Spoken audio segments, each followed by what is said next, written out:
दोस्तों, भारत का एक नियम रहा है कि जब भी किसी युद्ध में या जब भी किसी झड़प में भारत का अगर कोई जवान शहीद होता है तो भारत उसे पूरी ईमानदारी से स्वीकारता है।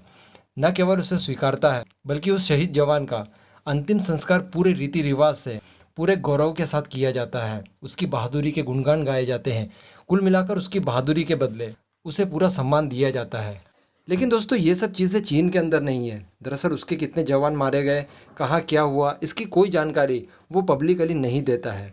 दरअसल मैं आपको बता दूं, जब 1962 में भारत चाइना का युद्ध हुआ था, उसमें भारत के कितने जवान शहीद हुए ये तो हमने बताया। लेकिन चाइना ने पूरे एक दशक के बाद ये स्वीकार किया कि उसके कितने नंबर्स में जवान मारे गए थे। कुल मिलाकर इसके पीछे कई सारे कारण हैं। एक तो सीधा सा कारण ये है कि उसके लिए उसके जवान कोई ज़्यादा मायने नहीं रखते। उनकी महत्वाकांक्षाएं उनके जवानों के शौर्य को भी भुला देती हैं। दूसरी बात, पूरी दुनिया में उसकी किरकिरी ना हो इसलिए भी वो अपनी कैजुअलिटीज़ को दुनिया के सामने छुपाए रखता है।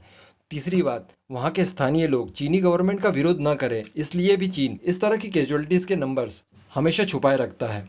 हालांकि उसने ये स्वीकार जरूर किया था कि गलवान वैली में भारत के साथ साथ चीन को भी नुकसान हुआ है, लेकिन उसने एग्जैक्ट नंबर नहीं बताया था। दूसरी बात, वो ये कहता था कि नहीं, हमें तो भारत से कम नुकसान हुआ है।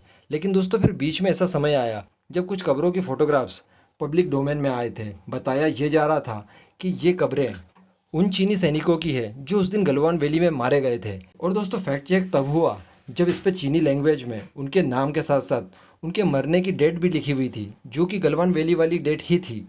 इससे ये साबित हो गया था कि हाँ, चीनी सैनिक भी मारे गए थे और बहुत ज़्यादा नंबर में मारे गए थे। केवल चीन को ही छोड़ दिया जाए तो पूरी दुनिया ने भी इस बात को माना था कि भारत ने चीन को तगड़ा झटका दिया है। आपको ताइवान का ये वाला पोस्टर तो याद ही होगा। ताइवान ने भी बड़े फख्र के साथ लिखा था कि भगवान राम ने चीनी ड्रैगन को उखाड़ के फेंक दिया है। इसके साथ साथ अमेरिका, ब्रिटेन, जापान, बाकी सारी दुनिया के देश, इन लोगों ने भी ये बयान दिए थे कि भारत ने बहुत तगड़ा झटका दिया है चीन को। लेकिन चीन मानने को तैयार नहीं था। हालांकि उसने पूरे वर्ल्ड वाइड प्रेशर के बाद ये ज़रूर बता दिया कि हाँ, नुकसान तो हमें भी हुआ है, लेकिन भारत की तुलना में वो नुकसान काफ़ी कम था। लेकिन दोस्तों, अभी चीन ने स्वीकार कर लिया है कि चीन के उस दिन कितने जवान मारे गए थे, और वो मैं आपको इस वीडियो में बताने वाला हूँ। तो आप बस इस वीडियो को शुरू से लेकर आखिरी तक ज़रूर देखते रहिएगा। दरअसल आप ग्लोबल टाइम्स के बारे में जानते होंगे। ये चीनी सरकार का कुत्ता है। मतलब जब चीनी सरकार इसके ऊपर हड्डी फेंकती है तब ये भौंकना शुरू कर देता है, और चीनी गवर्नमेंट को डिफेंड करते हुए ये अपने लेख छापते रहता है और पूरी दुनिया के सामने एक प्रोपोगेंडा करता है, जिसमें ऑलवेज दूसरे देशों की बुराई लिखता है और अपने देश को सुपीरियर बताने की कोशिश करता है। दरअसल इसको आप ऐसा भी समझ सकते हैं कि ये जो ग्लोबल टाइम्स है, ये चीन की रूलिंग पार्टी कम्युनिस्ट पार्टी का मुखपत्र है। तो दरअसल हुआ ये है दोस्तों कि चीनी अखबार ग्लोबल टाइम्स के संपादक ने ये माना है कि गलवान घाटी में चीन की सेना को बहुत तगड़ा नुकसान हुआ है।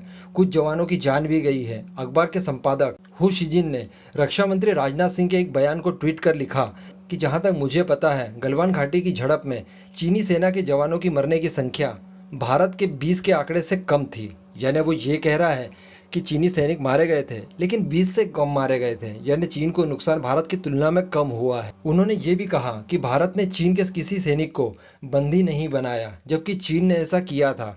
दरअसल दोस्तों, आपको याद ही होगा कि गलवान वैली में भारत के भी कुछ जवानों को चीन ने बंधक बना लिया था, लेकिन भारत ने भी चीन के कई सारे जवानों को बंधक बना दिया था। फिर इनके बीच में कुछ बार्गेन हुआ, डील हुई, उसके बाद दोनों पक्षों ने एक दूसरे के सैनिकों को लौटा दिया था। लेकिन इस बात के लिए ये महोदय पलट गए हैं और इन्होंने कहा है कि किसी भी चीनी सैनिक को भारत ने बंदी नहीं बनाया था, जो कि सरासर झूठ बोल रहे हैं। दरअसल आंकड़ों के मामले में भी ये झूठ बोल रहे हैं। मेरे या आपके हिसाब से ही नहीं, पूरी दुनिया के हिसाब से चीन को भारत से कई गुना ज़्यादा नुकसान हुआ है। कुल मिलाकर आप ये कह सकते हैं कि चीन को भारत की तुलना में 1.5 से 2 गुना नुकसान हुआ है। अभी आपका क्या मानना है इस मुद्दे के ऊपर, नीचे कमेंट करके ज़रूर बताइएगा।